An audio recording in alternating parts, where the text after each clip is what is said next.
People sometimes ask how we came up with the name Grandstaff Ministries. It really has to do with the Good Shepherd.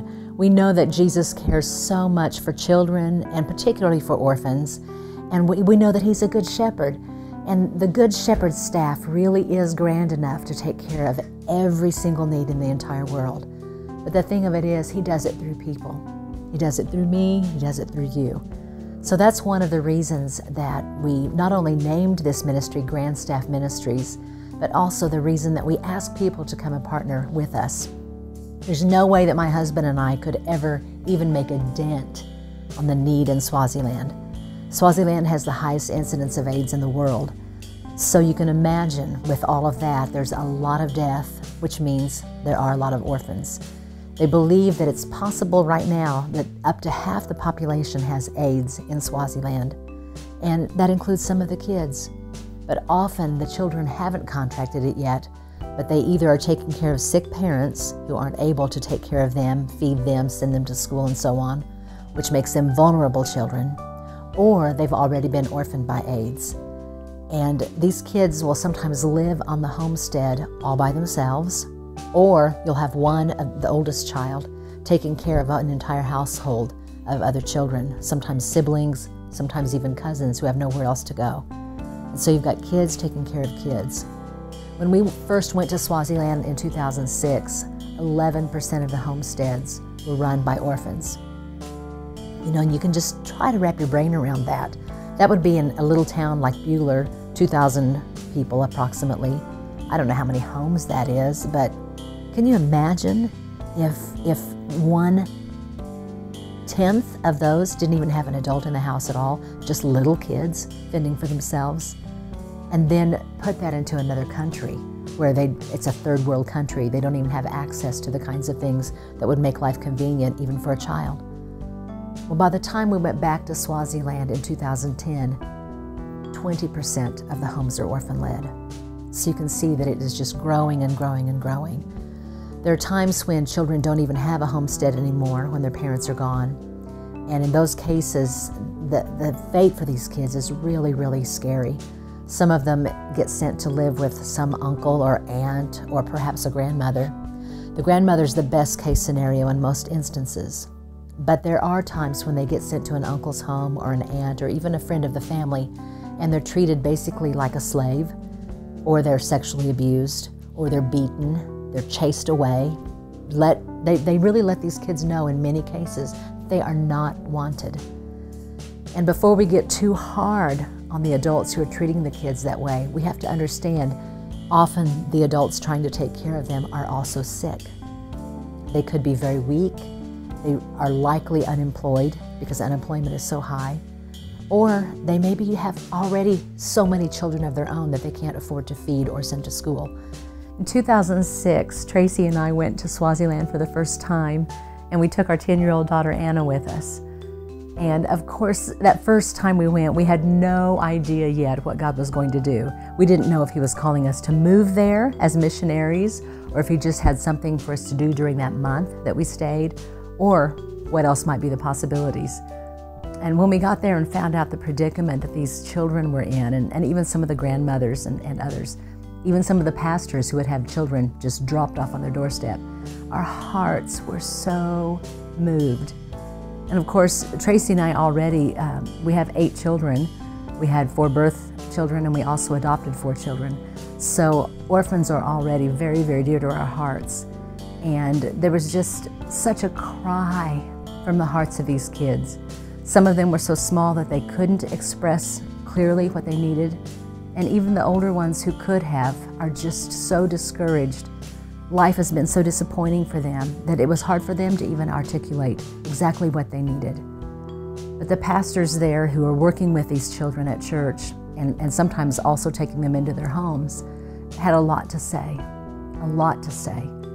Some of these kids end up on the streets, stealing from street vendors to try to get enough food, trying to find some cardboard or something to get underneath to sleep at night. Others of the kids end up in the forest areas trying to forage for food, find some berries or nuts or avocados or something that they can somehow strip off of a tree. And then there are the ones who are in a home where there isn't enough.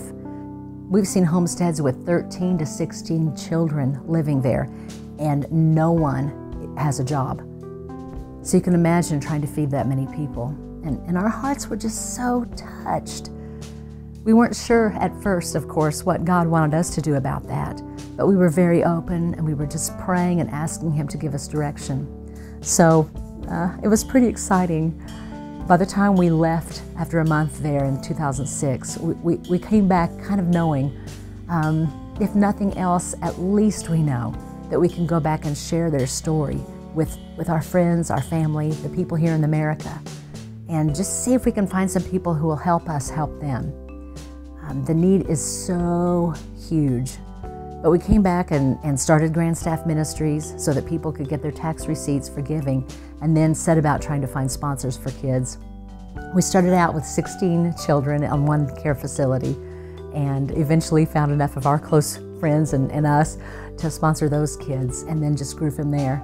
And right now we have 4 different care centers where we're helping children. And I say care center because we work with churches, and we find pastors who know the real need, able to really let us know who are the neediest people in their community, and then lead us to the homesteads where we're going to be able to do the most good, hopefully.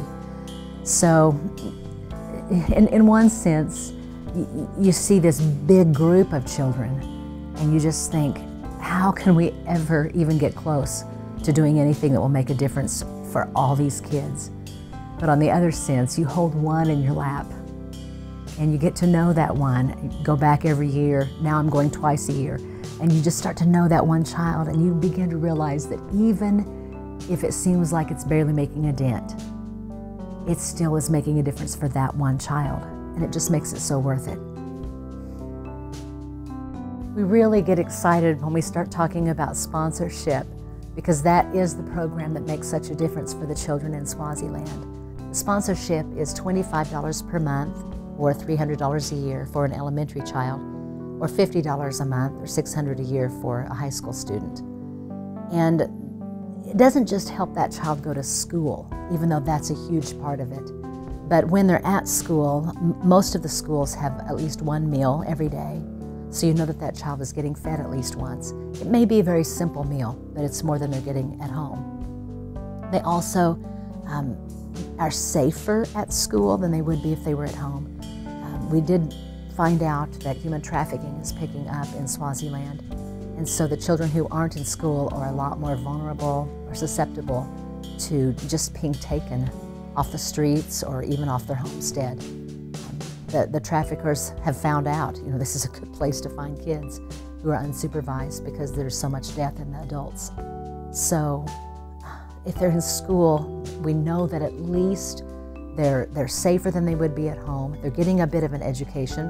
And it's true that the schools aren't what we're used to here, but they're doing the best they can with what they have to work with. And we do have a vision for eventually building at least one school or more there so that we can do a more excellent job. But meanwhile, we're working hard. We're trying to find tutors for the kids, especially in math. It seems like a lot of them struggle there. And so sponsorship makes sure that at least they get a little bit of food and they get to go to school. They are required to wear a uniform, so that also covers their uniform and a pair of shoes, certain kind of shoes they have to have. I know that sounds so crazy when here they are starving and destitute, but that's the way the school system is set up, and they can't go. They get chased home if they don't have their uniform and shoes. So the sponsorship makes a big difference. But when you really think about it, it also lets that child know that they've not been forgotten. And so you've got a little girl, maybe she's a second grader, both of her parents are gone. She's living on her grandmother's homestead with 8, 9, 10 other children. She feels really lost in the crowd. She feels like she's been forgotten. She feels like there's not much of a future for her. But when she finds out she has a sponsor, it not only lets her know, hey, I get to go to school, I get to feel a little bit normal, I'm going to get to eat at least once a day, but it lets her know, I've been remembered. Someone saw my picture and thought, I want that child. And I can't even begin to tell you what a difference it makes for these kids. It means so much to them. It means so much to Tracy and I. But it means so much to the Lord, because truly His heart is for them. If He had His way, every single one of these children would know how loved they are, how valuable they are.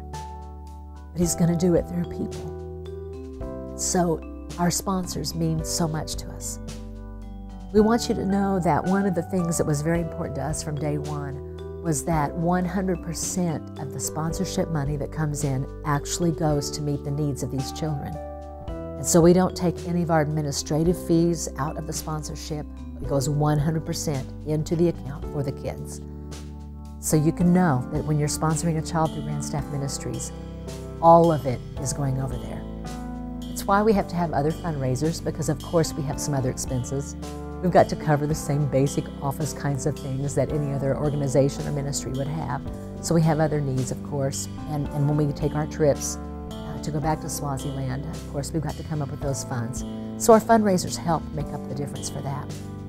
But the sponsorship is just holy to us. It's important. It's sacred. It's something that we just don't get into for anything else. So you can rest assured that is a commitment we've made from day one, and it's one we intend to keep. You've heard me talking about our orphan home, and hopefully something inside of you was just stirred to action.